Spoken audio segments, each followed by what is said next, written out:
So ఈ ఇల్లు చూడండి ఒక్కసారి. ఇది పూర్వం వాళ్ళు కట్టించిన ఇల్లు, ఇది తర్వాత కట్టినారు. అయితే ఈ స్థలం ఇది 2 ఎకరాలు ఉంటుంది. ఈ సమయంలో స్థలం ఇదంతా కలిసి కూడా 4 ఎకరాల చేను. ఇది 4.5 చేనులో ఇక్కడ 2 ఎకరాలు ఉంటుంది. ఇది వేరే వాళ్ళ స్థలం. ఇది అంటే ఆగ్నేయం తగ్గి ఈశాన్యం మాత్రం పెరిగి ఇసునకరట్ అయిపోయినది. వీళ్ళు ఇక్కడ ఏం చేసినారంటే దక్షిణం వల్ల ఖాళీ స్థలం వదిలి ఇక్కడ ఇండ్లు కట్టినారు. అంటే స్థలానికి సెంటర్లో కట్టినట్టే, కానీ తూర్పు అద్దు చేసి కట్టినారు. ఇల్లు కట్టించిన వెంటనే ఈ ఇంటి యజమాని కొడుకు 10వ తరగతి చదువుతూ 9వ తరగతి 10వ తరగతి చదువుతూ ఎక్కడ పోయినాడో ఎవరికి తెలియదు, ఏమైనాడో కూడా తెలియదు ఎవరికి, ఇంతవరకు అడ్రస్ లేడు. తర్వాత వీళ్ళు భయపడి ఎవరో చెప్తే వాస్తు బాగాలేదని ఇక్కడ ఈ ఇండ్లు కట్టించినారు. ఈ ఇండ్లు కట్టించిన తర్వాత ఈ ఇండ్లు తీసేసింటే అది ఎట్లున్నదో, ఇది ఉత్తరం తూర్పు అద్దె అట్టనే ఉంది. ఈ ఇంటి తర్వాత ఈ ఇంటికి తూర్పు ఆగ్నేయంలో డోర్ వచ్చింది. అంటే ఇంటికి తూర్పు ఈశాన్యమైంది, కానీ స్థలానికి తూర్పు ఆగ్నేయమైంది. ఆగ్నేయ దోషాలలో వాయువంలో గుంత పెట్టినారు నిండా.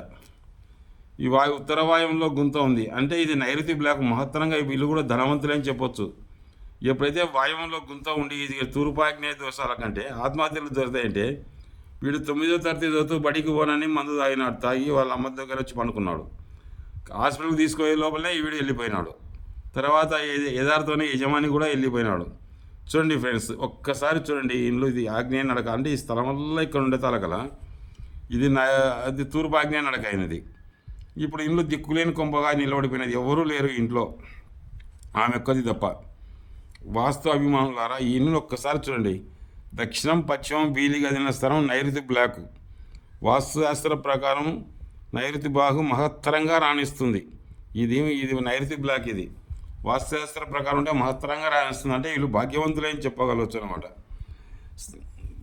మహత్తరంగా రాణిస్తుంది. స్థిరచరాస్తుల కొదముడు. అయితే ఈ స్థలం అంతా 4.5 ఎకరం ఉన్నది. అందులో నైరుతి పెరిగిన స్థలం, ఈశాన్యం కూడా పెరిగింది. ఆగ్నేయం తగ్గి విష్ణకరలాగా ఉన్నది. నైరుతి ఈశాన్య కొలతల కన్నా వాయువాగ్నేయ కొలతలు తేడా వచ్చినప్పుడు విశేషంగా నష్టపోతారు. ఆ ఇంట్లో 1వ సంతతి 1వ నంబరు ఇండ్లు కట్టినారు.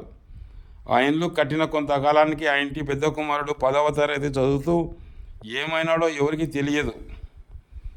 అతడు స్వర్గస్థుడైనాడో ఎట్లో పోయినాడో, ఎట్లు కొట్టుకొని పోయినాడో వార్తలు అన్నమాట. ఎట్లో కొట్టుకొని పోయినాడనే వార్తలు.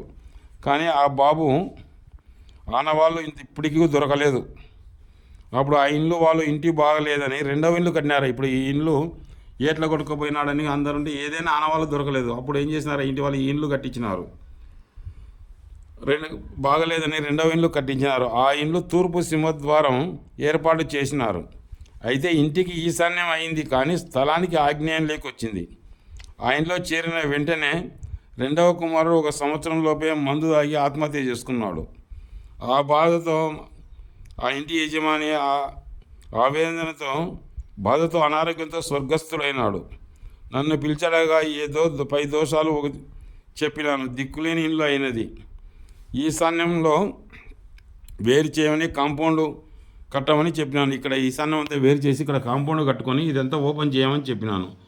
ఇక్కడ నైరుతి ఖాళీ అయిపోయే వాళ్ళకు. ఈ ఇంటికి నైరుతి పెరిగినట్టే కదా. ఇక్కడ ఇది నైరుతి పెరిగినట్టు ఉంది. ఇక్కడ ఇది ఈశాన్యం మూత ఉన్నట్టుందమ్మా, ఇది ఎలా ఖాళీ చేయండి అని చెప్పినాను.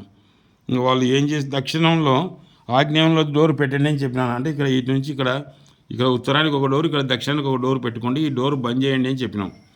వాళ్ళు ఏం చేసినారో తెలియదు. అయితే ఈ ఇండ్లు తీసేసి ఇక్కడ డోర్ పెట్టి ఇక్కడ డోర్ పెడితే రాణిస్తుందని చెప్తే ఎవరున్నారు కాబట్టి నాయన అని చెప్పింది ఆమె. మేము వచ్చినాం.